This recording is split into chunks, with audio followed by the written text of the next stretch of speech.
yang lagi apa ketika muda puno ketika salah anak muda dapat datanya tapi misalah runduh haso ada pampingan maka Islam dah dapat lupakan tahu bukan Allah kesedang tahajud ya Allah anak lu kenang fitnah di Madinah ngapuri istana anak pala ilmu yang kecuali badron ya Allah long raja madawabe menyuhan raja mana dong di Madinah di Aceh kalau pedang hukum rajam menyuhan long hanan rajam kibalo rajam anak kok maka gejok kesimpulan legasanlis kada muda merah buku wajib rajam masalah na Madinah ngan hana yang terserah pak orang yang duduk Iskandar muda gerajam lah merah buku yang belum kena pegah pak anak-anak long di pedi dua buah kata-kata kekubah Iskandar muda ketika gerajam merah buku kepusapat ulama kepusapat urinang kepusapat anak muda dan anak gadis wahai masyarakat Aceh lihatlah di hadapan saya anak kandung saya yang bernama Abdul Jalil Shah atau merah buku itu dia kata-kata dua krek Pak Iskandar muda mati anak lu mupajiran tapi menyau mati adat anak pada muda wahai anak muda Aceh mati anak lu mupajiran mati ada anak pada muda yang kata-kata Iskandar muda wajah geraja merah pupuk yang lu kena pegah badot di Acehnya lu datar patikuah kembali ada istana tapi hana musau lembang malah bahasa-bahasa kada di Aceh sehingga kada sejarah di Aceh Maulana Ishaq di Gede Bayo katanya batik orang panenewo dengku lewo cakengon patingai daun di kampung Ita dalam bahasa Gayo dalam bahasa Aceh Maulana Ishaq atau kerajaan Ishaq dalam bahasa Gayo kebunan kampung Ita yang kerja di dia Aceh dia tak bahasa belum tuan pegah apa malamnya lu dah kemah kadang halu pada padon pegah gasa padon yang dengar adapun gasa padon tuan pegah halu padon dengar lu dah kemah baru si tuan mandung belum tuan kalau dakwah segala di Aceh Barat Melabu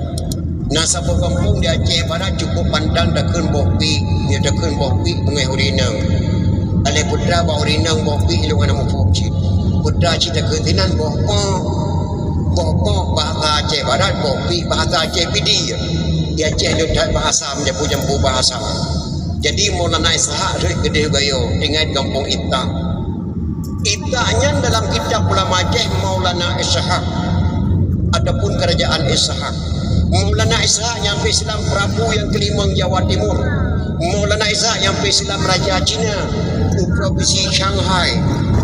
Shanghai Pak Raja Xiang Ho dikirim Raja Perlang sampai-sampai dikagum hebatnya Aceh nah di Aceh Sultan Inang Laksamana Melihati cukup datar hebat dipikir Raja Cina maka diangkatlah anak yang gadisnya menjadi Raja di Xiang Ho untuk silaturahmi kena wajib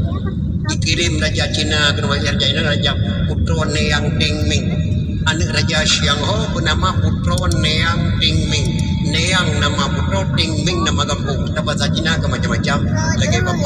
Bapak Jokowi Presiden Joko Widodo bin Oyong Liong Naya Jokowi ini Raja Putro Neang Tingming ayah ini Raja Xiang Ho bahasa Cina Raja Xiang Ho dikirim ke Aceh silaturahmi dengan Laksamana Melihati disambut baik Laksamana Melihati pak disambut di Punayong ngempuk sambut dengan payung kuning dengan jalur tuan kalau disambut Putro Neang Tingming di Laksamana dengan payung kuning gebuh nan sabah kota di Bandar Aceh kota Penayong maka gebunan Penayong kesambut Raja Cina di Laksamana Melihati maka gebuh nan sabah di Bandar Aceh kampung Penayong di Laksamana Melihati keamanah tidak sama lagi wahai urina ngecek leun berharap na samo din baru dengan payung hijau leun berharap samo dan baru dengan payung hijau leun berharap saya baru dengan payung merah leun wajib dengan payung kuning leun pendamang lam bersama cek payung kuning tok hijau dengan warna kuning samo din baru dengan payung kuning karena gebunan sapa kota Penayong yang jatincat Putro Neang Tingming kena nama Sirituh Ribedo bata tentara pakai baju kuku berleher Shanghai yang kerja baju kuku dan Aceh benda fikir bahasa Aceh kan bahasa Aceh kuku bahasa Cina baju kuku bahasa Cina punya bahasa Aceh apa tapu Shanghai lagi baju lontuan Shanghai nama provinsi Nanggro Cina provinsi Shanghai baju pakai lama je kuku tapu Shanghai yang tulen bahasa Cina Koko abang Shanghai nama properti nang do Cina. Ija enta raja Cina kena maka dia celah helah baje ko aku Shanghai. Nama bahasa Cina. Yang empat saja dah, apa pangai kan?